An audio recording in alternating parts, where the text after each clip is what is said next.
सरस्वती व्यासं ततो जयमुदीरये। मूकं करोति वाचालं पंगुलंघयते यत्कृपातमहं वन्दे परमानन्दमाधवो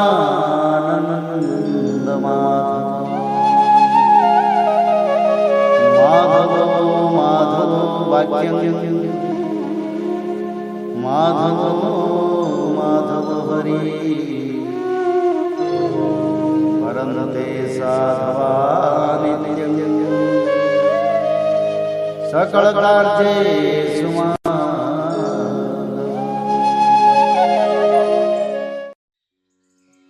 दशम स्कंद अथ द्विचत्वारिंशो अध्यायः। कुब्जा पर कृपा, धनुष भंग और कंस की घबराहट। श्री सुखदेव जी कहते हैं, परीक्षित, इसके बाद भगवान श्री कृष्ण जब अपनी मंडली के साथ राजमार्ग से आगे बढ़े तब उन्होंने एक युवती स्त्री को देखा। उसका मुंह तो सुंदर था परंतु वह शरीर से कुबड़ी थी, इसी से उसका नाम पड़ गया था कुब्जा। वह अपने हाथ में चंदन का पात्र लिए हुए जा रही थी। भगवान श्री कृष्ण प्रेम रस का दान करने वाले हैं। उन्होंने कुब्जा पर कृपा करने के लिए हंसते हुए उससे पूछा, सुंदरी, तुम कौन हो? यह चंदन किसके लिए ले जा रही हो? कल्याणी, हमें सब बात सच सच बतला दो। यह उत्तम चंदन, यह अंगराग हमें भी दो। इस दान से शीघ्र ही तुम्हारा परम कल्याण होगा। उपटन आदि लगाने वाली शयरंध्री कुब्जा ने कहा, परम सुंदर, मैं कंस की प्रिय दासी हूँ। महाराज मुझे बहुत मानते हैं। मेरा नाम त्रिवक्रा कुब्जा है। मैं उनके यहाँ चंदन अंगराग लगाने का काम करती हूँ। मेरे द्वारा तैयार किए हुए चंदन और अंगराग भोजराज कंस को बहुत भाते हैं, परंतु आप दोनों से बढ़कर उसका और कोई उत्तम पात्र नहीं है। भगवान के सौंदर्य, सुकुमारता, रसिकता, मंदहास्य, प्रेमालाप और चारु चितवन से कुब्जा का मन हाथ से निकल गया। उसने भगवान पर अपना हृदय न्योछावर कर दिया। उसने दोनों भाइयों को वह सुंदर और गाढ़ा अंगराग दे दिया। तब भगवान श्री कृष्ण ने अपने सांवले शरीर पर पीले रंग का और बलराम जी ने अपने गोरे शरीर पर लाल रंग का अंगराग लगाया।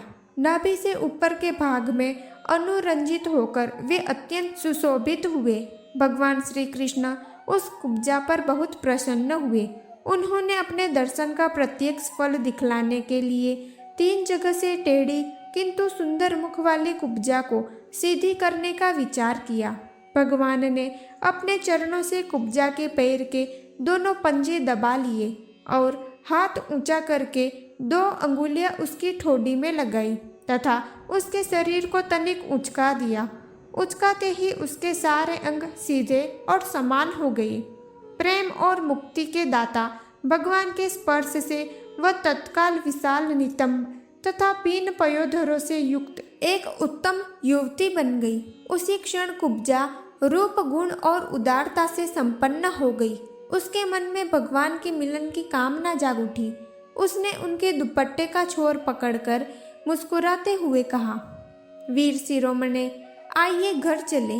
अब मैं आपको यहाँ नहीं छोड़ सकती, क्योंकि आपने मेरे चित्त को मथ डाला है। पुरुषोत्तम, मुझ दासी पर प्रसन्न होइए। जब बलराम जी के सामने ही कुब्जा ने इस प्रकार प्रार्थना की, तब भगवान श्री कृष्ण ने अपने साथी ग्वाल बालों के मुंह की ओर देखकर हंसते हुए उससे कहा, सुंदरी, तुम्हारा घर संसारी लोगों के लिए अपनी मानसिक व्याधि मिटाने का साधन है। मैं अपना कार्य पूरा करके अवश्य वहां आऊंगा। हमारे जैसे बेघर के बटोहियों को तुम्हारा ही तो आसरा है। इस प्रकार मीठी मीठी बातें करके भगवान श्री कृष्ण ने उसे विदा कर दिया। जब वे व्यापारियों के बाजार में पहुंचे तब उन व्यापारियों ने उनका तथा बलराम जी का पान, फूलों के हार, चंदन और तरह तरह की भेंट उपहारों से पूजन किया। उनके दर्शन मात्र से स्त्रियों के हृदय में प्रेम का आवेग, मिलन की आकांक्षा जग उठती थी। यहाँ तक कि उन्हें अपने शरीर की भी सुध न रहती। उनके वस्त्र, जूड़े और कंगन ढीले पड़ जाते थे तथा वे चित्रलिखित मूर्तियों के समान ज्यों की त्यों खड़ी रह जाती थी। इसके बाद भगवान श्री कृष्ण पूर्ववासियों से धनुष यज्ञ का स्थान पूछते हुए रंगशाला में पहुँचे और वहां उन्होंने इंद्रधनुष के समान एक अद्भुत धनुष देखा। उस धनुष में बहुत सा धन लगाया गया था। अनेक बहुमूल्य अलंकारों से उसे सजाया गया था। उसकी खूब पूजा की गई थी और बहुत से सैनिक उसकी रक्षा कर रहे थे। भगवान श्री कृष्ण ने रक्षकों के रोकने पर भी उस धनुष को बलात् उठा लिया।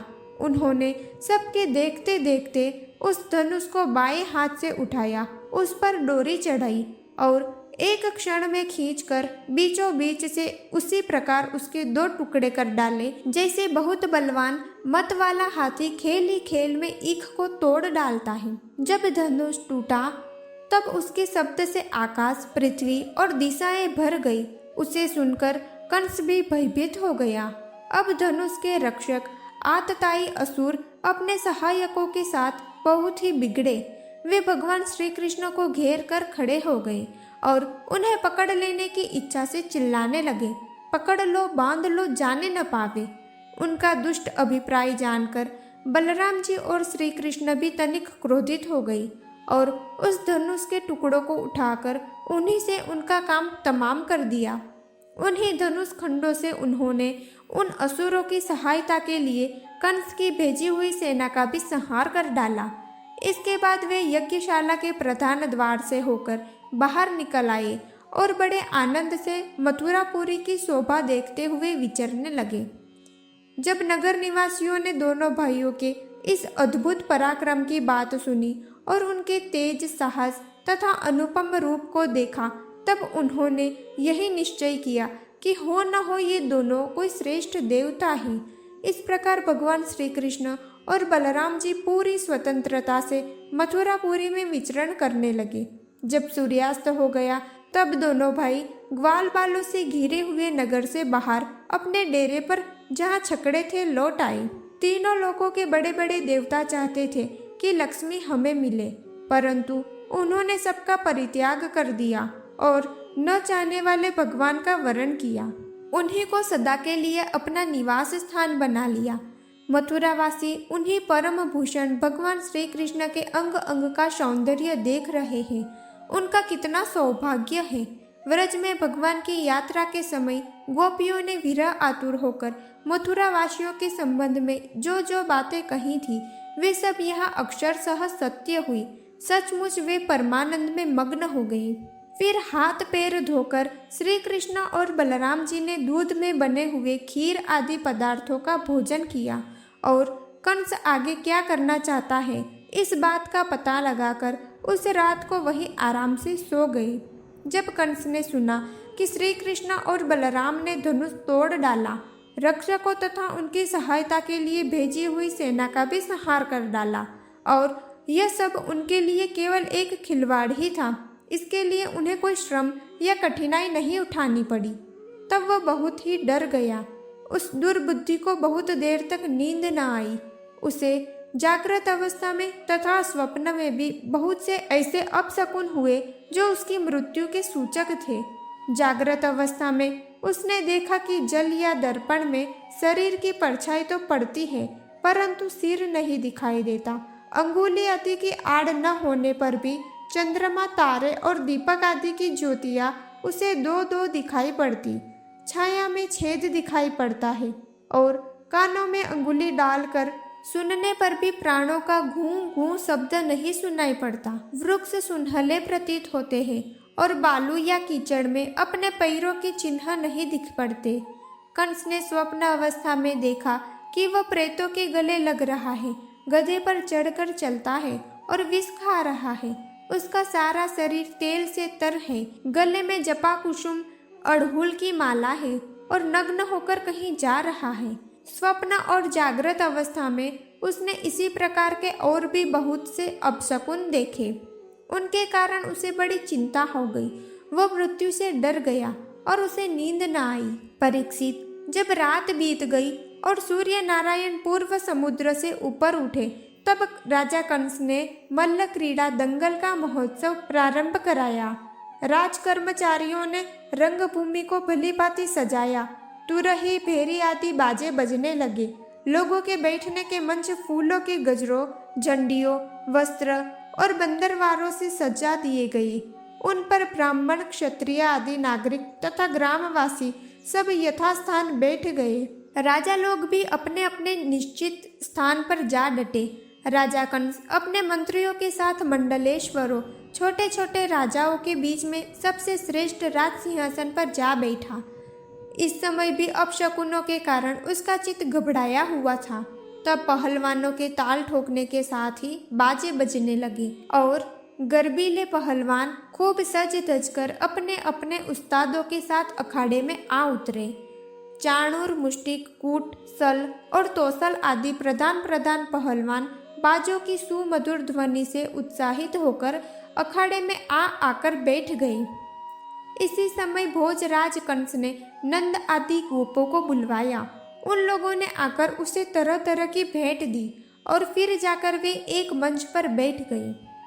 इति श्रीमद्भागवते महापुराणे पारमहंस्यां संहितायां दशम स्कंदे पूर्वार्धे मल्लरंगोपर्वणनं नाम 24 अध्यायः।